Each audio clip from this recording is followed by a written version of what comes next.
Hello and welcome to MMTalks, our first MMTalks of the year. I'm Kimberly Dondo and I'm joined by Tom Brown, editor of Money Marketing. And Dan Cooper, news editor at Money Marketing. Great. Thank you guys for joining me in this new year. Exciting things to come. People have already deemed 2026 the new 2016. Oh. I think people have fond memories of 2016, Do they? even though... What was fond about that? As in personal, like, I think it was I the see. last fun year for a lot of people, Yeah. but it was also the beginning of our darkest timeline. Fair Yeah. enough. Yeah. Okay, so 10 years of darkness for marketing this year. Brilliant. That's a nice one to Well, start yeah, off. yeah. It could Yeah. be- Happy New Year, everyone. Yeah. It could be the way to, like, it bookmarks, that period of time. But we're here to talk about money marketing and what we're doing at Money Marketing. So I guess to start off, we can talk about Momadou's big picture, advisor as platform, I Yes. think. Correct. Yeah. So, What can you guys tell me about it? yeah, I think the general crux of Momo's piece that he was looking into is there's been a lot of problems with third-party platforms Mm-hmm. over the last few years. We've seen like service levels continuously drop. I think it's something like 95% of advisors being forced to apologize for poor platform service that's kind of not on them, but is on them because they have to communicate it. So, there was this temptation, I think, by a lot to take it in-house and to create their own platform, which sounds appealing because of the problems I've just mentioned. Yeah. But, obviously then you take it in-house and it creates its own problems. So you've got the governance issues, you've got the compliance issues, you've got potentially not having the right talent in-house to run that platform effectively. So that's Momadou's piece was looking at, those issues of taking it in-house. Is that the best way? It might seem like it, but a lot of firms quickly realise that actually they are better outsourcing it, even though it can lead to complaints. Yeah. That was the crux of Yeah, and it's well expressed because it as Dan says, it sounds like a good solution, but it's the classic idea that you have control over something, but if you control means essentially you inherit all the risk rather than eliminating it, and it becomes your problem rather than other people's. And in practice, it drags advisors into this kind of whole issue of platform governance and service resilience and what have you. And it's a question of like how many firms really kind of underestimated the operational load that this would involve.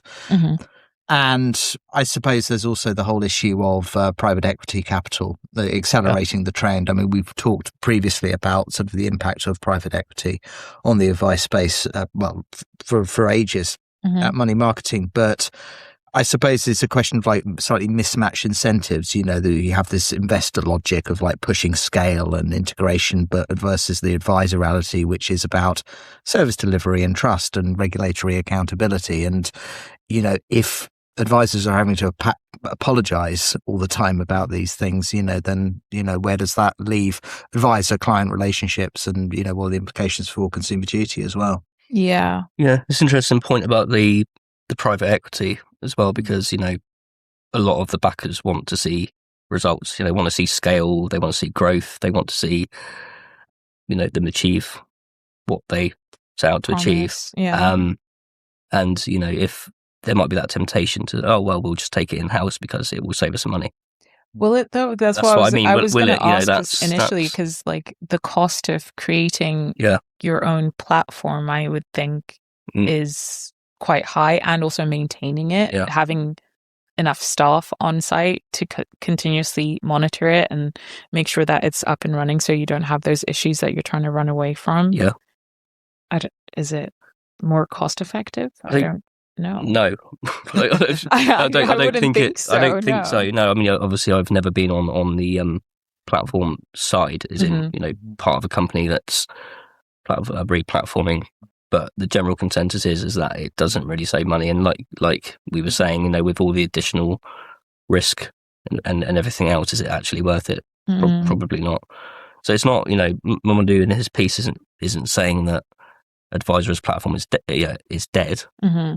But on the other hand, the whole model is kind of being reassessed.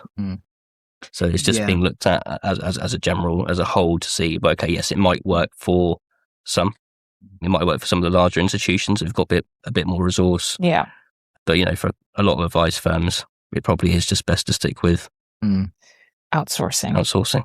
Yeah, it's the thing. It's the old phrase that we've learned a hell of a lesson, and it'll do us a hell of a lot of good. In the longer term. It's a sort of, as that line in This is Spinal Tap. We're not becoming less popular. Our appeal is becoming more selective. It's the idea, I suppose, that nowadays, the interesting conclusion isn't that the advisor of platform has failed altogether. It's much more as a question of, if the pendulum swings too far one way and then it swings back, what's the happy medium that, in terms of hybrid models, platform panels, deeper partnerships, they're learning exactly where that ownership generally does add value and where it just adds risk. So it was a very interesting topic to explore. We should say about Mohamed on a personal note that he's just had a baby. He has. So he was grappling with all of these technical advisor of platform stuff at the same time as his child was arriving. And yes.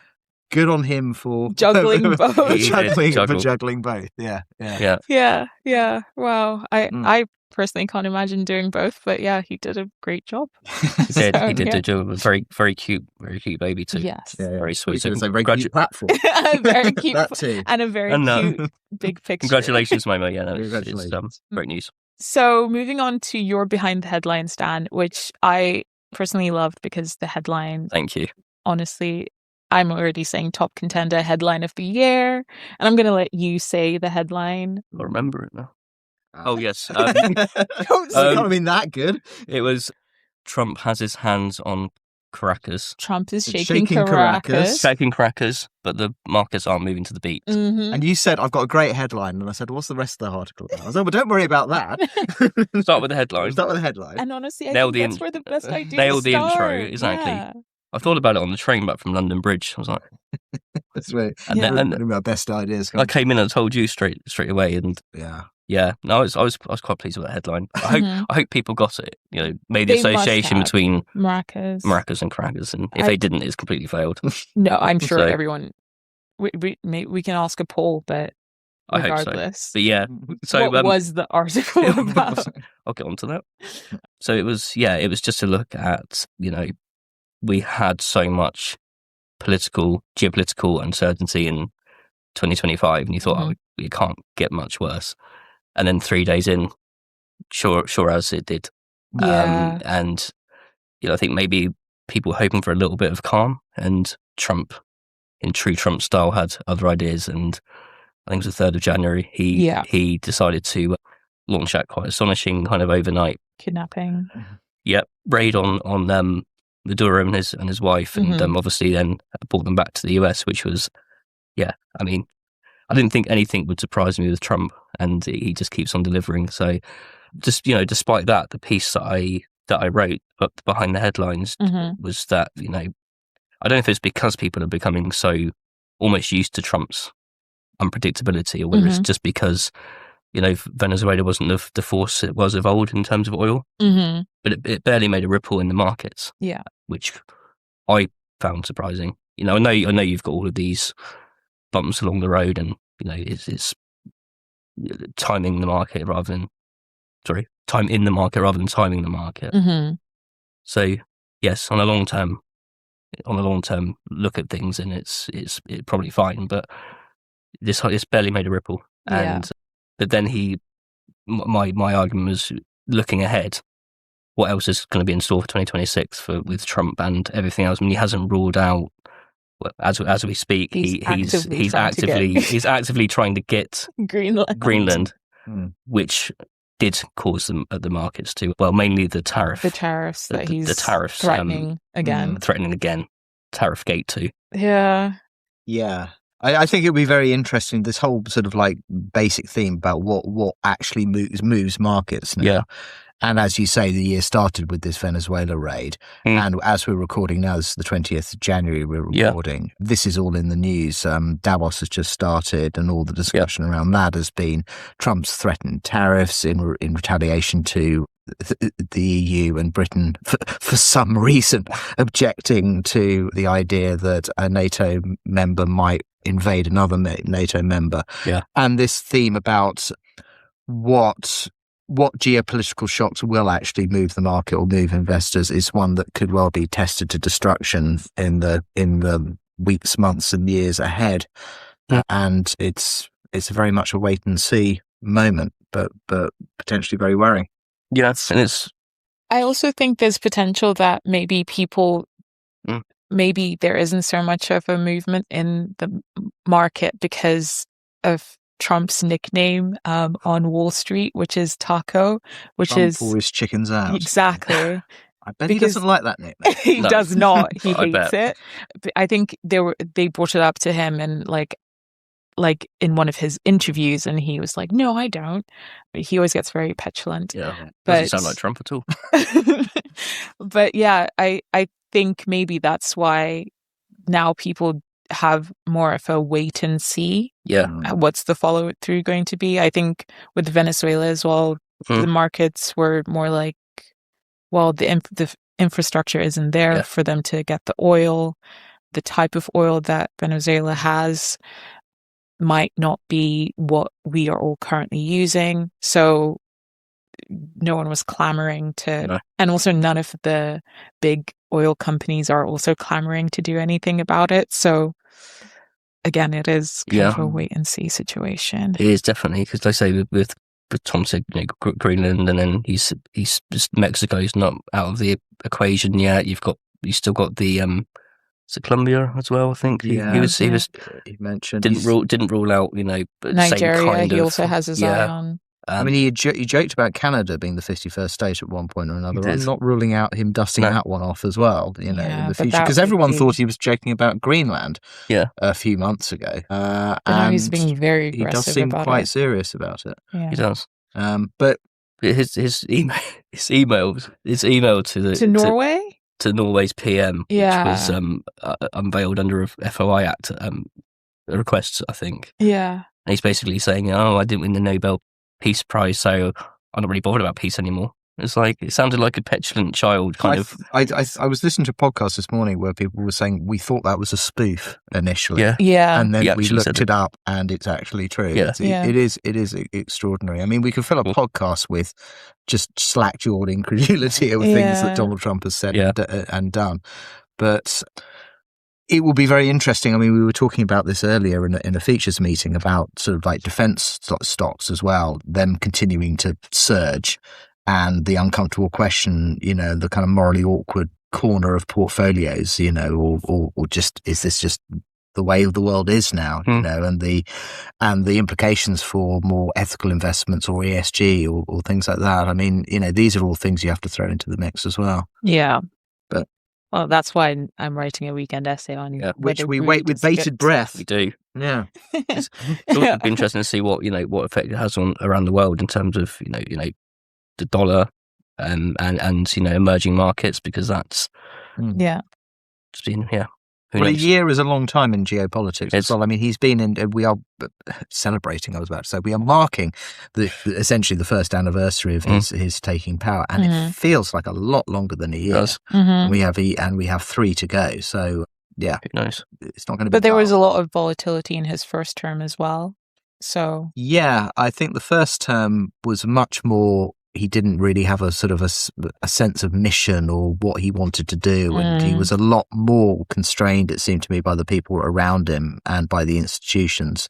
And this time round, the institutions are either cowed or the people around him are handpicked people who, if anything, seem a bit more unhinged than he is. Yeah. But so that's the thought. I don't, yeah. On a lighter note and a more local note, Amanda wrote a starting out piece on virtual work experience. Yeah. Yeah. So is it a positive? Is it something that you can have on your CV? Do you think it's something, the way we're moving in the future? Because we are becoming so digital and virtual. Yeah, it's an extension of the debate we've had loads about remote working or hybrid working, or, you know, the difference between the sort of face-to-face experience and the digital experience. I mean, it's something that was sort of born out of necessity during the pandemic, as we all know, but more and more has become a bit of a sort of a permanent fixture. And the piece was kind of trying to sort of weigh up whether that really helps sort of young people understand the profession, or does it become a sort of diluted version of the real thing, or is it, you know, a useful entry point? It's an interesting one, because we're very interested in, you know, young people coming into the profession and the potential barriers for entry, or the you know, the lack of awareness or what have you, and the experience you offer young people, or the pathways you offer young people, are something that, you know, all advice firms should be aware of. And, you know, I think she doesn't massively sort of like, you know, come down sort of hard one way or the other, but, you know, it is a question of, it is definitely a question of visibility, and only a minority of students actually get in-person placements now. And is that a question of, okay, well, digital has broadened the access, but has it done that at the price of diluting the experience? And will that have a more negative or positive effect in the longer run? Yeah, it's a strange one. I'm on the fence about it as well, because as you rightly said, you know, it does increase access, which is a good thing. But yeah, it's just not like Zoom calls, as we found out during COVID. It's not quite the same. No, you don't get that real life experience, I don't think, over a virtual. Yeah, I think I agree with that, and I don't want to be one of those people who's attacking the generation below me, as I experienced as a millennial. we do, don't worry. I do feel like Gen Z does have like an issue with social interaction, and that's because, unfortunately for them, a lot of their formative years was during COVID, and I feel like that has had a big effect on them, where that's why they prefer a lot of digital relationships or work, and working from home and stuff, and working from home. And I understand the benefits of working from home. I don't disagree with them, but I do also think that it's very important to be in an office, and not necessarily an office environment, but be around the team that you're working with, because you build that relationship with your team members, and also you understand how to socially interact with people, and then you're not online saying I hate people and I only like dogs and cats. So I don't know. I think it's just, I think there is a balance to be had, and I think it is beneficial to have physical work experience for sure. Too much isolation, I think, you know, is negative. Some people, yes, maybe they thrive on it, but I think we are, generally speaking, humans are social creatures. And I think, you know, too much isolation, not enough contact isn't great for the mind. But I think, in terms just of to join down on the fence for a second here, I think that I do think there are. I mean, you don't necessarily want to make the best the enemy of the good. You know, at the end of the day, work experience is quite a big commitment for, I mean, even just, you know, my own experience of work experience, if you're organising it as an in-person thing, it does take quite a lot of organisation if you're going to make it a meaningful thing. It's one thing getting people in and sort of say, oh, we'll do some filing or what have you.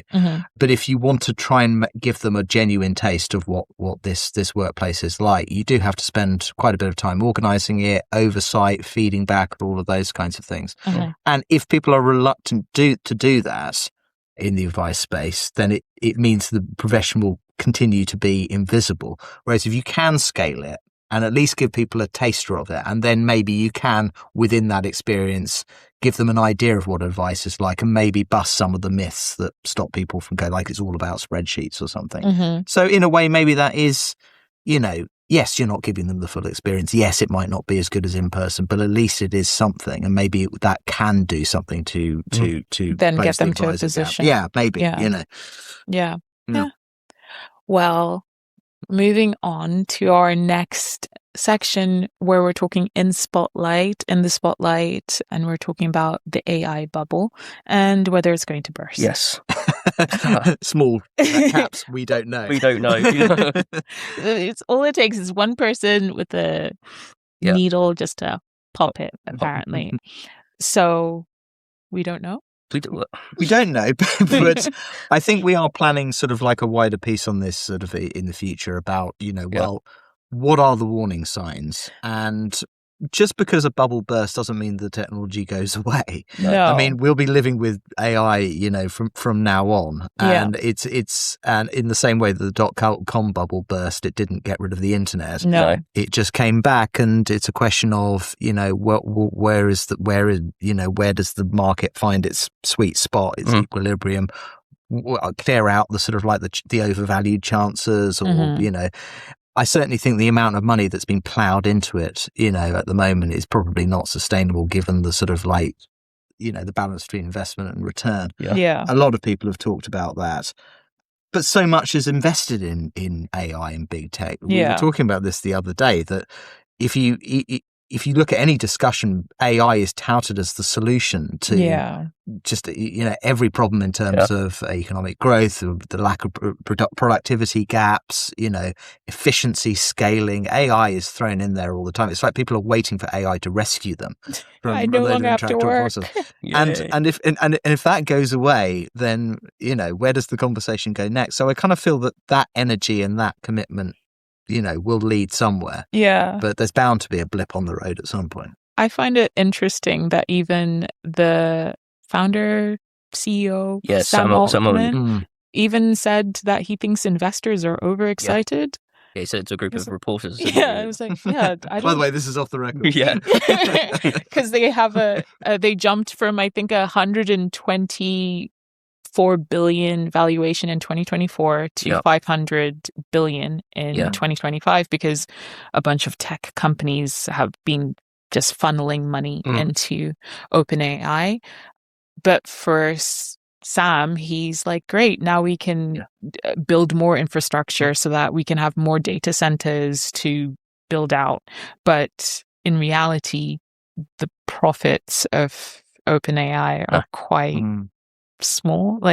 There's no real return on investment apart from more people using it, I guess. But I don't know how many people have paid for their more advanced version of ChatGPT. And even if they do, will that be enough of a profit to cover the 500 billion? Yeah, the money that's gone into it is just insane. And like as Tom said, that's over the last, 10 years particularly. We've just seen them grow exponentially. All of these, the Mag 7 and other AI companies. The growth's been crazy, and at some point that has to kind of plateau.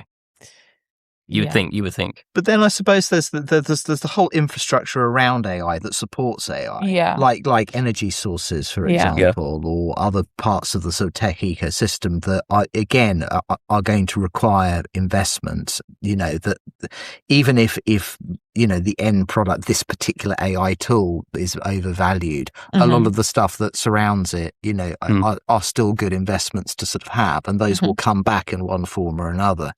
So I think it's a bit like a game of musical chairs. It's always the case when there's a bubble, you don't want to be the one left standing when the music stops. Yeah. And it's all about confidence and knowing when that music might stop. Yeah. So, yeah. I don't.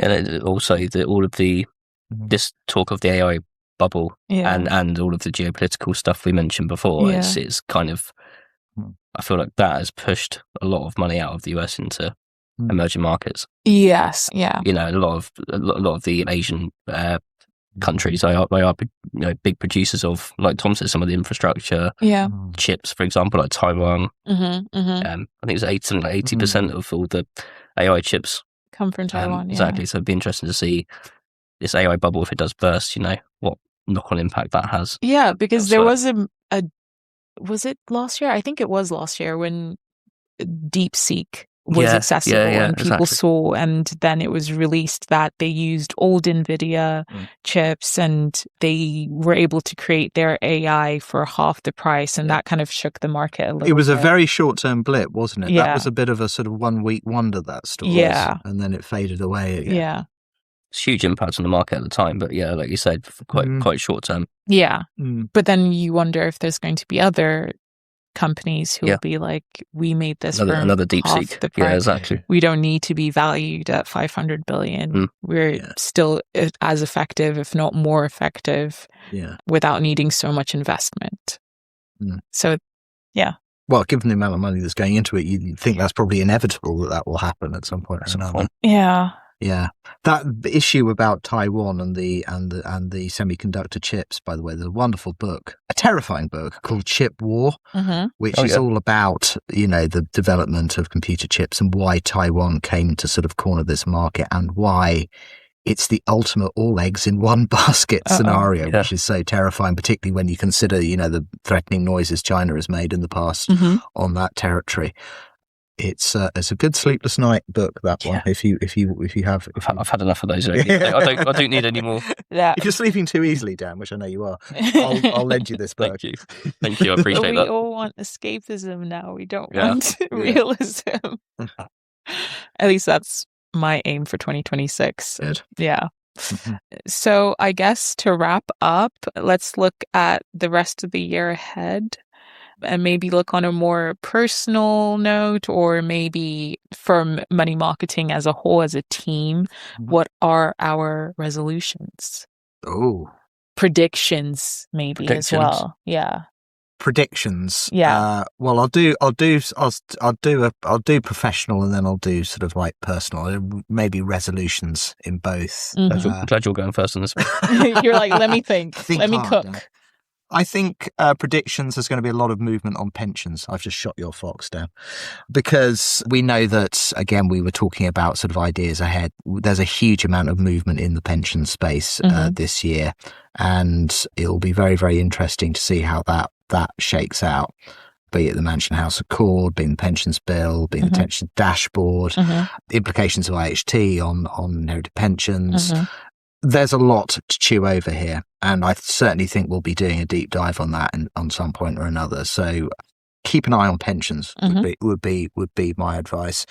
My professional New Year's resolution would be to focus more on the things that are important. I say this every year. There's so much noise in this space, and in journalism in general. It's trying to, as much as possible, keep your eye on what is clear and not get cluttered. And in terms of my personal life, not have lots of things happening at once. Okay, with 2 kids. Well, with 2 kids, under 2. Not have another child. We're definitely not doing that this year, and not having my roof and loft demolished at the same time as trying to deal with a newborn. That would be a crazy good start. time. And actually go on holiday sometime. I didn't really get on holiday last year very much, so I'd like to. It'd be nice to go away. Yeah, do that before they get into school proper. Yeah, that would be nice. Yeah. About you, Dan? How do I follow that? That's great. I think from a money marketing advice sector point of view, regulation. It's always going to be big on, but I think alongside pensions, the FCA have got this real focus on digital going forward. We were talking about digital earlier with virtual work experience. Yeah. We've got the crypto stuff bubbling around in the background. We've got stablecoin. We've got tokenisation. The FCA wants to be a world leader in tokenisation in 2026. So there's all of these different digital initiatives from the FCA, which I think will really kind of change the regulatory landscape. It's hard to say. Yeah. So I think, that would be my thing to keep an eye on for 2026. From a professional point of view, Tom will back me up on this one, is to be more organised at work. So I've got some tricks and tips from Tom. Another difficult thing to say. And organisation is not my strong point, which as news editor is interesting. I have lots of things in my head, and I remember most of them. But I've realised now I have to write everything down. Yeah, everything, and then plan it across my week. Yeah, and it's such an effective way of doing it, and I feel slightly less stressed. Feel zen now. Well, I won't go that far, but I feel more zen than normal. Okay, which leads me on to my personal one, which is just to be, try and be as happy and content as possible with the things I have, which is similar to Tom. It was initially going to be dry January. Yeah. And then I went to the pub to watch. Like on the 1st of Jan. I went to the pub. That was an error. Well, yeah, I went to the pub to go and watch the Fulham-Liverpool game. I'm a Fulham fan. Oh, no. And they were losing? No, they're actually winning. Oh, okay. But I got then it. You have to celebrate. But it's like my brain went into autopilot. That's quite bad. Like, I was in a pub and I just forgot, basically, like 4 days into January. Yeah. I kind of, I have a pint, please. And I sat there and had half my pint. And then it's like, no. I've just remembered, and I was like, oh, well, there's no point now. So I finished the rest of the pint and then had 2 more. Yeah. And then I've given up on dry January. Yeah. So yeah, moderate January. Yeah, moderate January. That's just little and often. Yeah. Just. So yeah, it's just ready to be just a bit more happy in myself and life in general. Good. I think for me, what to look out for. I mean, I'm working across a couple of different brands, so there's a lot of things I need to monitor. So I think I'm going to focus more on my professional things, which is to probably be better organized about that. I do have a calendar where I just tell myself to do things, but with a calendar, you can also just ignore that. Yeah. So not to ignore that stuff. And also just maintain the podcast. And then also for our sister publication, Mortgage Strategy, maintain the podcast on that side and the social media and continue growing because we've hit some big numbers this year so far. So I'm excited to continue growing that as well. And as a personal resolution, I think I've told you guys this. I don't know. I do want to do High Rocks at the end of the year. Yeah, you have told me about that. Which didn't tell me. Is crazy and scary every time I think about it. But I think I need to do more things that scare me. Yeah. So I'm doing that. That's very cool. Yeah. No, I didn't know that. And that's another resolution, do more things that scare me. Yeah. So good resolution. Yeah. Well, as always, it's been amazing talking to you both. And I look forward to our next podcast in February. But thank you all for joining us and see you next time. Thank you.